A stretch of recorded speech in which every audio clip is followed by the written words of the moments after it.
salut sama gars yi sportif inconditionnel du football ñu ngi leen di nuyu di leen jaajëfalaat di nuyu suy defar seen C5 info di la wax toujours ne bu dee gan nga ci page mën nga abonné nga activer cloche de notification pour bañ a rater benn vidéo ci vidéo yi ñu dugal aussi mën nga def sa réaction ci commentaire yi bul fàtte le petit pouce bleu muy le bouton j'aime c'est vraiment hyper important pour nous. Je suis de retour, je suis très content d'être ici donc nag loolu mooy première mot kooku nga xam ne mooy Paul Pogba ginnaaw bi nga xamante ne bi jógee na vacances foofu ci États-Unis de jubali directement foofu ca Turin mooy foofu ca Juventus. Donc nag nee na j'ai hâte de porter ce maillot mu ne wax dëgg yàlla yàkkamti na solaat maillot bi nga xamante ne bii nii vraiment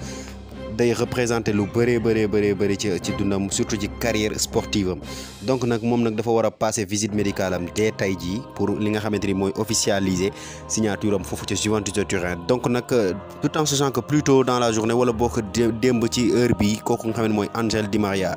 demoon na foofu ci Juventus de Turin pour officialiser li nga xamante ni mooy contrat am aussi def li nga xamante ni bi mooy visite médicale am donc c'est désormais officiel. Angel Di Maria est un joueur de équipe boobu du Juventus de Turin et il portera le numéro 22 donc nag signé na fa 1 an de contrat. Tout s'arrange du côté du Juventus de Turin ñin bëgg a jënd ñëpp ñi ngi leen di jënd par contre on ne peut pas en dire autant foofu ca Manchester United parce que ça coince vraiment sur le dossier Frenkie de Jong moom mi nga xamante ni bi nag il était annoncé foofu ca nga xam ne mooy ca Manchester United avec l'arrivée d'un nouveau coach bi nga xamante ni moo ko yoroon foofu ci Ajax Amsterdam mais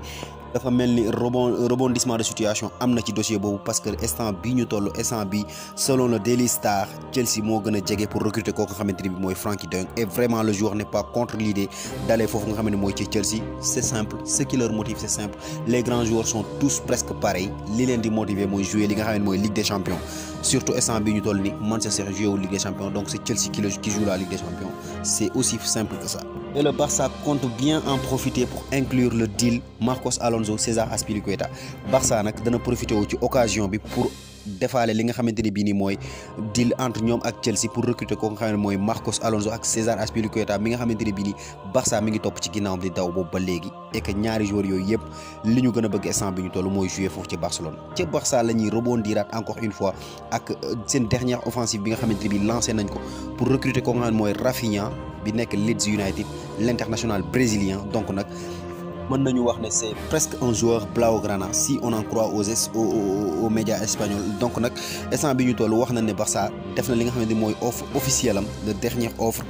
muy 55 millions d'euros donc nag il peut débarquer lundi au Barça bu dossier bi amul retournement de situation parce que comme ni ngeen ko yàgg gisee ci dossier ko nga xamante ni mooy Rafinha foofu ca Leeds United dafa yàgg am rebondissement tey ñu ne Arsenal suba ñu ne Chelsea ginnaaw suba ñu ne Manchester United donc tey nag Barça moo nekk en phase pour recruter ko et que vraiment Leeds est sur la table de négociation donc nag Leeds nag nangu naa négocier ko nga xamante ni bii mooy Rafinha foofu ca Barça. foofu ca Barça la ñuy desandi ca la ñuy jeexale sax nag ak Ousmane Dembélé le Barça croit toujours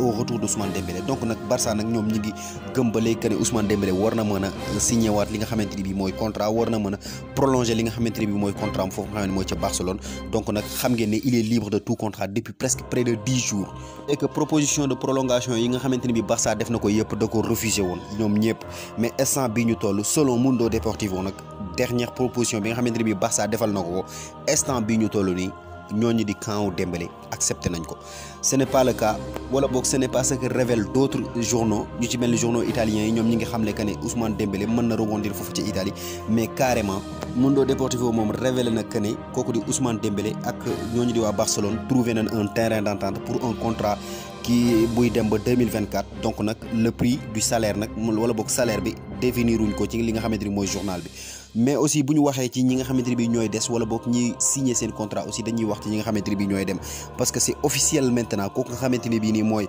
Clément Lenglet nekk international français défenseur central di évoluer foofu ca Barcelone donc nag c'est officiel dem na foofu nga xam ne mooy ca Tottenham en prêt avec option d'achat mais aussi ñuy wax ci keneen mooy Trincao nag nga xamante ni bii Barça la ne woon daaw ñu abale woon ko Wolverhampton donc nag il pourrait rebondir foofu ci Sporting Lisbonne donc Sporting Portugal donc nag le club portugais est prêt à lâcher 10 millions d'euros donc nag pare nañ pour joxe 10 millions d'euros ñooñu waa Barcelone pour recruter ko nga xamante ni bii mooy Francisco Trincao mais nag Barça da ci bëgg a inclure li nga xamante ni mooy un clause de rachat de 15 millions d'euros maanaam daal ci gàttal bu joueur bi demee ba perforé ci durant bi ñu wax ne ci la clause bi di yam bu neexee Barça mu jëndaat ko à 15 millions d'euros te bu ci postulé woo keneen ku mën a postuler da ngay ñàkk. c'était tout pour aujourd'hui sama gars yi lii leen seen C5 Info di la wax toujours ne bu dee gan nga ci page mën nga abonné nga activer cloche de notification pour bañ a rater benn vidéo ci vidéo yi ñu dugal aussi mën nga def sa réaction ci commentaire yi bul fàtte le petit pouce bleu muy le bouton j'aime c'est vraiment hyper important pour nous merci et à très bientôt